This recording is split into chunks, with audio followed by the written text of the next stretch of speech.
Welcome to Bano IS, and today we will look at this news. Rupee falls to hit all-time low of 84.11 against US dollar. तो जो Indian currency है ये all time लो को hit कर चुकी है। तो चलिए जानते हैं इस न्यूज को। सबसे पहले इस चार्ट को देखते हैं। देखिए जो इंडियन रूपी है, हालांकि ये over last 10 year it has been depreciating slowly, but इस समय पर ये डिप्रिशिएट होके 84 के लेवल को लाइफ में फर्स्ट टाइम क्रॉस किया है। And this is the highest level which we are seeing for our currency, and given the economic situation across the world and also to an extent within the country, this is a cause of concern. तो जैसा कि आप इस chart में देख सकते हैं, ये इस लेवल पर आज तक कभी नहीं पहुंचा है और पहली बार इस लेवल पर पहुंच चुका है। वीडियो में आगे बढ़ने से पहले जान लेते हैं बनो आईएएस के दिवाली ऑफर के बारे में। बनो आईएएस इस समय ऑफर कर रहा है 25% डिस्काउंट ऑन इस यूपीएससी 2026 एंड 27 फाउंडेशन कोर्स। तो आप ये ऑनलाइन या ऑफलाइन किसी भी फॉर्मेट में एनरोल करें, आपको मिलेगा 25% डिस्काउंट। इस कोर्स में आपको मिलेंगे classes for GS, SA and CSAT, यानी कि आपको अलग से सीसेट की क्लासेस लेने की जरूरत नहीं पड़ेगी। साथ ही मिलेगी mentorship by UPSC toppers and Jamia RC alumni. फिर आपको मिलेगा daily answer writing and evaluation,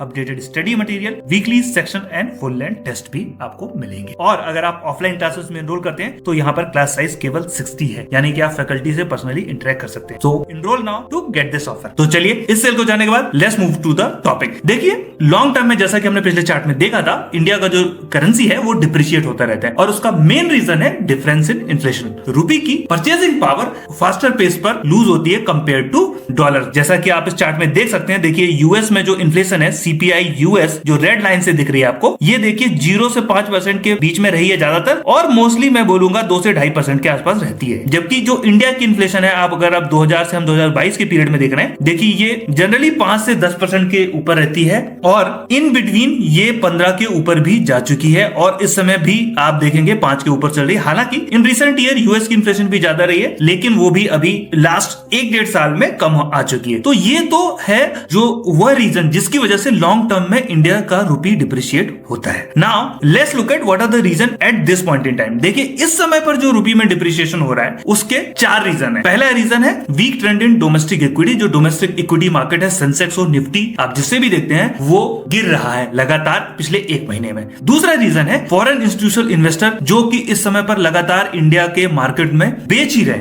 उसकी वजह से जो इन्वेस्टर सेंटीमेंट है वो खराब हुआ। थर्ड रीजन है स्ट्रेंथ इन डॉलर। जो डॉलर है अगर वो अप्रिशिएट होता है तो दूसरे साइड पर, क्योंकि डॉलर और आईएनआर की हम कंपैरिजन इंडियन रूपी का डॉलर से करते हैं, तो अगर डॉलर अप्रिशिएट होता है तो इंडियन रूपी ऑटोमेटिकली डिप्रिशिएट होता है। और नंबर 4 है क्रूड ऑयल प्राइसेस जो कि लगभग 1 महीने तक गिरते रहते, बट पिछले 1 वीक से वो थोड़ा थोड़ा बढ़ना स्टार्ट हो चुके हैं। तो ये रीजन है। अब चारों रीजन को डिटेल में जानेंगे और इनको रिलेट करेंगे बैलेंस ऑफ पेमेंट से, जो कि टॉपिक है हमारे यूपीएससी के सिलेबस पे। इस टॉपिक को डिटेल में जानने से पहले एक बार बैलेंस ऑफ पेमेंट जो कि हमारे सिलेबस का पार्ट है उसको देख लेते हैं। देखिए बैलेंस ऑफ पेमेंट में 2 कंपोनेंट होते हैं, करंट अकाउंट का और कैपिटल अकाउंट का। और करंट अकाउंट का जैसा कि आप ये देख रहे हैं, इसके अंदर भी सब कंपोनेंट होते हैं, विच इज सबसे फर्स्ट है इसमें export and import of goods. Goods में आपका इलेक्ट्रॉनिक डिवाइसेस है, ऑयल है, एटसेट्रा है। Export and import of services है, जैसा कि आप जानते हैं सर्विसेज में इंडिया आईटी सर्विसेज में एक बड़ा एक्सपोर्टर है। यूनिलैटरल ट्रांसफर होते हैं, इनकम रिसीव्ड होती है, which are a smaller component. On the second side will see capital account, जहां पर बोरिंग एंड लेंडिंग होते हैं, जैसे मल्टीलैटरल इंस्टीट्यूशन से बोरिंग होती है। साथ ही आपको मिलते हैं इन्वेस्टमेंट। इसमें ही आपके 2 बड़े कंपोनेंट आते हैं, which is FII and FDI, जिसमें आपको 2 तरीके के कंपोनेंट मिलते हैं, FII foreign institutional investor and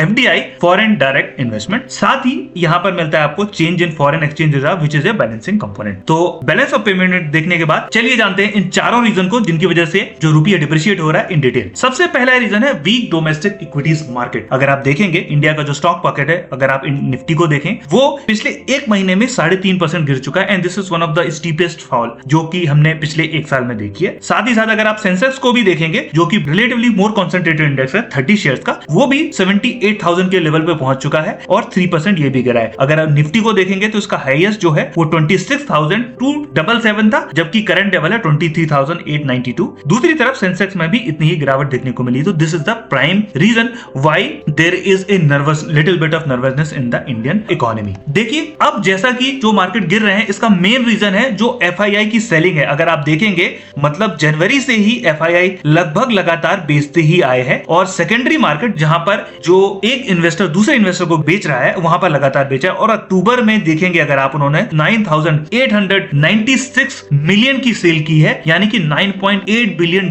की जो अक्टूबर में FII ने सेल्स की। दूसरी तरफ हालांकि प्राइमरी मार्केट में खरीद रहे हैं, दैट इज 642 मिलियन, जो कि प्राइमरी मार्केट जहां पर IPO देख रहे हैं आप, बहुत सारे IPO आए हैं और इस समय पर आई थिंक अगले 2 दिन में स्विगी का IPO भी ओपन होने वाला है, तो यहां पर वो अभी भी खरीद रहे हैं। लेकिन नेट आप देखेंगे तब भी ये नंबर नेगेटिव ही है। और FII जैसा कि आप यहां पर पढ़ सकते हैं $10 बिलियन सेकेंडरी मार्केट में बेच चुके हैं और प्राइमरी मार्केट में इन्वेस्ट कर रहे हैं, लेकिन ये एक कॉज ऑफ कंसर्न है। और बैलेंस ऑफ पेमेंट में अगर आप देखेंगे तो इस समय पर जो इन्वेस्टमेंट का कंपोनेंट है यानी कि FII का, वो बड़ा ही नेगेटिव है और उसकी वजह से जो बैलेंस ऑफ पेमेंट में एक आउटफ्लो हो रहा है इंडिया से, डॉलर्स बाहर जा रहे हैं और that is causing pressure on the rupee. तो that is the second reason for rupee depreciation and it is one of the main reason at this point in time. Rupee के depreciate होने का तीसरा रीजन है strengthening of dollar. Dollar की strength को US dollar index से measure किया जाता है। यह इंडेक्स US डॉलर को वर्ल्ड की मेजर करेंसी के अगेंस्ट मेजर करती है। और अगर आप इस इंडेक्स को देखेंगे इस चार्ट में, जो कि अगस्त से अभी तक के लेवल को दिखाता है, तो अक्टूबर के महीने में ये 100 के आसपास थी। हालांकि पिछले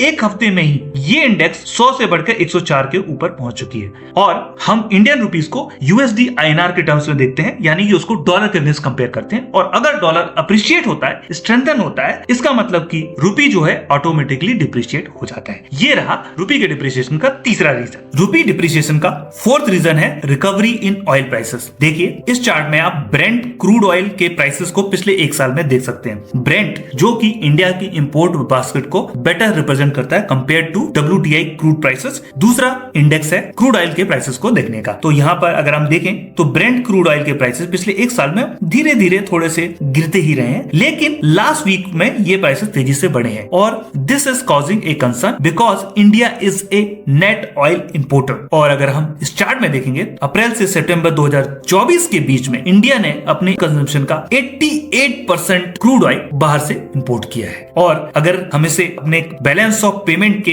कंपोनेंट से रिलेट करें तो ये करंट अकाउंट में इंपोर्ट ऑफ गुड्स में एक आउटफ्लो होता है और अगर एक्सपोर्ट को ऐड करने के बाद भी ये नंबर बड़ा नेगेटिव है तो ये रूपी के डिप्रिसिएशन का कारण बनता है। लेकिन क्या रूपी डिप्रिसिएशन इंडिया को 1991 जैसे क्राइसिस की कंडीशन में पहुंचा सकता है? उसका जवाब मिलेगा हमें आगे आने वाली स्लाइड में। देखिए इंडिया के जो फॉरेक्स रिजर्व हैं इस समय पर काफी स्ट्रॉन्ग है और सितंबर में ही इन्होंने $704.9 बिलियन का ऑल टाइम हाई हिट किया है, which is a proud moment for citizen of our country. Last week में ये रिजर्व $3.4 बिलियन कम होकर $684 बिलियन की लेवल पर है, लेकिन this is still very strong position और बैलेंस ऑफ कंपोनेंट में यह change in foreign exchange reserve का एक बैलेंसिंग कंपोनेंट माना जाता है। तो इस तरीके से इस वीडियो में हमने रूपी डिप्रिसिएशन के मेजर कॉजेस को देखा और उसको अपने यूपीएससी के सिलेबस के बैलेंस ऑफ पेमेंट के टॉपिक से रिलेट किया। In last I would like to give you this question. This is a previous year question of UPSC prelims. Let's read this question first. With reference to balance of payment which of the following constitute the current account? तो इन चार में से कौन सा current account का part होता है? पहला है बैलेंस ऑफ ट्रेड, दूसरा फॉरेन असेट्स, तीसरा balance of individual and fourth special drawing rights. इसके सही आंसर को कमेंट बॉक्स में लिखें और हम सही आंसर को थम्स अप दे देंगे। Thank you for watching this video and I will be back next time with the next video.